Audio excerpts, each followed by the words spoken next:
हिंदू दत्तक ग्रहण और भरण पोषण अधिनियम में अपना नेक्स्ट टॉपिक विधवा पुत्र वधू और वृद्ध और निर्बल माता पिता और संतान का भरण पोषण। पिछली क्लास में अपने पत्नी के भरण पोषण के बारे में बात की थी। अभी अपने बात कर रहे हैं वृद्ध माता पिता और संतान और इसके साथ साथ विधवा पुत्र वधू का भरण पोषण।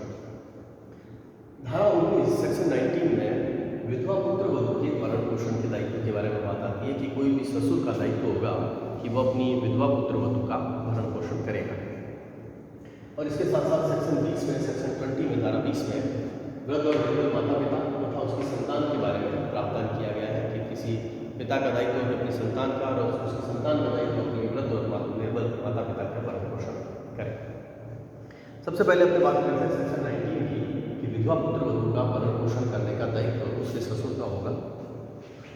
सेक्शन 19 धारा 19 कहती है कि कोई भी विधवा पुत्र वधू अपने ससुर से भरण पोषण प्राप्त करने की हकदार होगी। सामान्य सी बात है कि कोई भी विधवा पुत्र वधू अपने ससुर से भरण पोषण प्राप्त करने की हकदार होगी,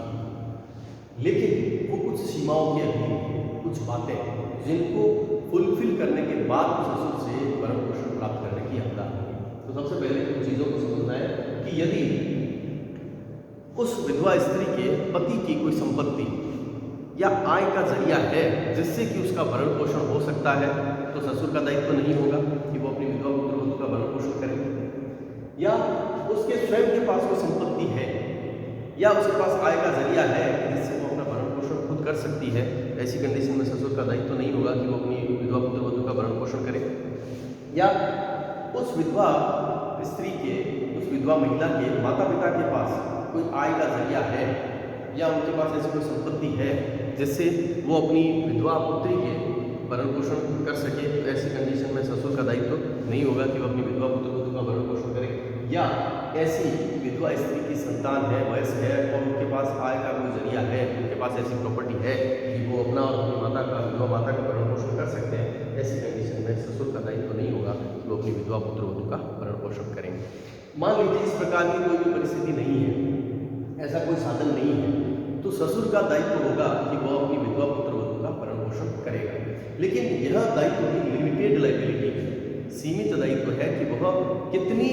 सीमा तक अपनी विधवा पुत्र वधू के भरण पोषण करने के लिए दायित्वाधीन है। मान लीजिए कि सहदाई की 9% की प्रॉपर्टी में सहदाई की संपत्ति में उसके मृतक पुत्र का हिस्सा था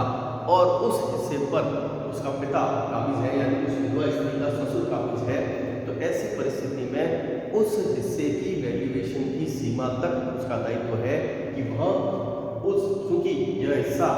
उसके मृतक पुत्र का हिस्सा है, इस हिस्से पर उसका पिता काबिज है, इस काबिज होने के नाते उस प्रॉपर्टी की वैल्यूएशन की सीमा तक या उस आय का कोई जरिया है जिस पर पिता काबिज है और उस आय की सीमा तक जिसमें उसके पुत्र का हिस्सा होता, उस हिस्से की सीमा तक उसका दायित्व है कि वह अपनी विधवा पुत्र वधू का भरण पोषण करेगा। मैं एक बार फिर आपको रिपीट कर रहा हूँ। सेक्शन 19 कहता है कि कोई भी विधवा पुत्र वधू को अधिकार है कि वो अपने ससुर से भरण पोषण प्राप्त कर सकती है, किंतु यदि उसके खुद के पास कोई प्रॉपर्टी है या आय का जरिया है या उसके पति के पास, उसके मृतक पति की कोई प्रॉपर्टी या आय का जरिया अभी तक पड़ा हुआ है जिससे वो अपना भरण पोषण कर सकती है, उसके माता पिता के पास कोई प्रॉपर्टी आय का जरिया या उसकी संतान के पास कोई प्रॉपर्टी आय का जरिया है, तब ऐसी परिस्थिति में वो अपने ससुर से ऐसा क्लेम, ऐसा दावा नहीं कर सकती। लेकिन ससुर का भी दायित्व की एक सीमा है, एक सीमा निर्धारित की गई है, एक लायबिलिटी को लिमिटेड किया गया है कि किस सीमा तक ससुर अपनी विधवा पुत्र वधू का भरण पोषण करेगा। तो जहाँ पर किसी सहदाई की संपत्ति में या किसी मान लीजिए प्रॉपर्टी में या किसी भी बिजनेस में उसके पति का हिस्सा था और उस हिस्से पर उसका पिता, उसके पति के पिता यानी उसके ससुर काबिज है, तो उस हिस्से पे या उस आय होने वाली आय के उस हिस्से पर जिस पर उसके पुत्र का अधिकार होता, उस हिस्से की सीमा तक उसका दायित्व है कि वो अपनी विधवा पुत्र वधू का भरण पोषण करेगा। इसके साथ साथ कुछ चीज़ें और ध्यान रखने की है सेक्शन 19 में कि यदि विधवा पुत्र वधू ने ऐसी सहदाई की संपत्ति से अपना हिस्सा प्राप्त कर लिया है, अपने किसी बिजनेस से अपना हिस्सा प्राप्त कर लिया है, या विधवा पुत्र वधू के द्वारा धर्म परिवर्तन करके हिंदू धर्म को छोड़ करके किसी दूसरे धर्म को स्वीकार कर लिया गया है, या ऐसी विधवा स्त्री ने पुनर्विवाह कर लिया है, तो ऐसी कंडीशन में भी उसका दावा समाप्त हो जाएगा। तो ये सिंपल सी बात है कि कोई भी विधवा पुत्र वधू का भरण पोषण करने का दायित्व उसके ससुर का है, लेकिन वो एक लिमिटेड लाइबिलिटी है, सीमित दायित्व है। ऐसी कंडीशन में 4 कंडीशंस को ध्यान में रखते हुए कि यदि उस महिला के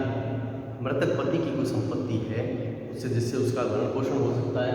उसके खुद के पास संपत्ति है आय का जरिया है, उसके माता पिता के पास कोई संपत्ति आय का जरिया है, उसकी संतान के पास कोई संपत्ति आय का जरिया है, तो ससुर का दायित्व नहीं होगा। अगर इस प्रकार से किसी भी तरीके से नहीं है और पिता सहदाई की संपत्ति में ऐसी संपत्ति पर काबिज है, उस हिस्से पर काबिज है जो हिस्सा उसके पुत्र का होता, मृतक पुत्र का होता, तो ऐसी कंडीशन में ऐसे मृतक पुत्र की विधवा का भरण पोषण करने का दायित्व होगा उसका। कितनी सीमा तक होगा? जितने हिस्से का हकदार उसका पुत्र था उस हिस्से की सीमा तक उसका दायित्व होगा कि वो भरण पोषण अपनी विधवा पुत्र वधू का करेगा। लेकिन अगर ऐसा हिस्सा उस विधवा पुत्र वधू ने प्राप्त कर लिया है तो ऐसी कंडीशन में उसका दावा समाप्त हो जाएगा। यदि उसने पुनर्विवाह कर लिया तो उसका दावा समाप्त हो जाएगा, या उसने हिंदू धर्म को छोड़ करके किसी दूसरे धर्म को स्वीकार कर लिया है तो भी उसका दावा समाप्त हो जाएगा। तो ये सेक्शन 19 में था विधवा पुत्र वधू का भरण पोषण। इसी तरीके से सेक्शन 20 है धारा 20 कि वृद्ध और निर्बल माता पिता और संतान, यानी किसी भी संतान का दायित्व है कि ऐसे माता पिता, धारा 20 कहती है कि ऐसे माता पिता जिनके पास अपनी आय का कोई साधन नहीं है कि जिससे वो अपना भरण पोषण, अपना जीवन निर्वाह, अपना जीवन यापन कर सके, तो ऐसी कंडीशन में उनकी संतान का, उनके बच्चों का ये दायित्व है। धारा 20 कहती है कि वो अपने वृद्ध और निर्बल माता पिता का भरण पोषण करें।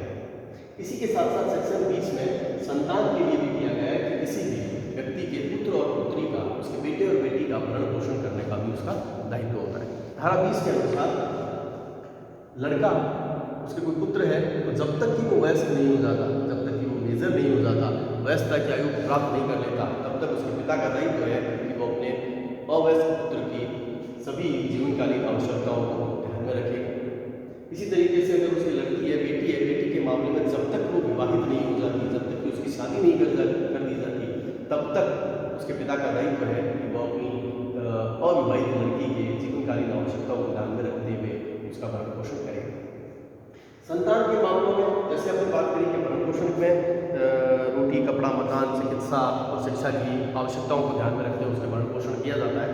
अगर शिक्षा, रोटी, कपड़ा, मकान यानी कि उसकी डायर नेसेसिटी, जिनके बिना कोई व्यक्ति जीवित नहीं रह सकता, उसके भोजन की व्यवस्था करना, उसके आवास की व्यवस्था करना, उसके लिए कपड़ों की व्यवस्था करना, आवश्यकता अगर है तो चिकित्सा की व्यवस्था करना। इसी तरीके से शिक्षा की बात आती है कि अपनी अवयस्क संतान की शिक्षा की व्यवस्था करेगा। तो काफ़ी केस लॉज में उसमें स्पष्ट तौर पर कहा गया है कि शिक्षा एक सामान्य शिक्षा नहीं, संतान का इंटेलेक्चुअल डेवलपमेंट, उसका बौद्धिक विकास, उसका मॉरल, नैतिक आचरण की शिक्षा उसको दी जाए। इसी तरीके से धार्मिक शिक्षा भी उसको दी जाए। शिक्षा में इन सभी चीज़ों को शामिल किया जाएगा ताकि वह आने वाले समय में समाज में अपना एक स्थान बना सके। तो बौद्धिक, नैतिक और धार्मिक शिक्षा का भी उसमें शामिल किया गया है। कुछ चीज़ें जो इसमें ध्यान रखनी है कि पुत्र के मामले में हमने बात करी कि कोई भी पुत्र जब तक वयस्क नहीं हो जाता तब तक उसके पिता का दायित्व होगा कि वो उसका भरण पोषण करेगा। लेकिन कई मामलों में यदि पुत्र शारीरिक या मानसिक रूप से अपंग है, विकलांग है, फिजिकली या मेंटली हैंडीकैप्ड है कि वह जीवन पर्यंत अपना भरण पोषण नहीं कर पाएगा, तो उसके पिता का दायित्व होगा कि जब तक वो बच्चा जीवित है उसके जीवन पर्यंत आवश्यकताओं को ध्यान में रखते हुए उसके भरण पोषण का दायित्व उसके ऊपर हो जाएगा। इसी तरीके से पुत्री के मामलों में जब तक कि उसकी शादी नहीं हो जाती तब तक उसके पिता का दायित्व है कि वो उसका भरण पोषण करेगा। तो ये सेक्शन 19 और सेक्शन 20 इन शॉर्ट में हमने बात करी कि भरण पोषण किस तरीके से। सेक्शन 19 में विधवा पुत्र वधू के भरण पोषण के बारे में बात की गई है और धारा 20 में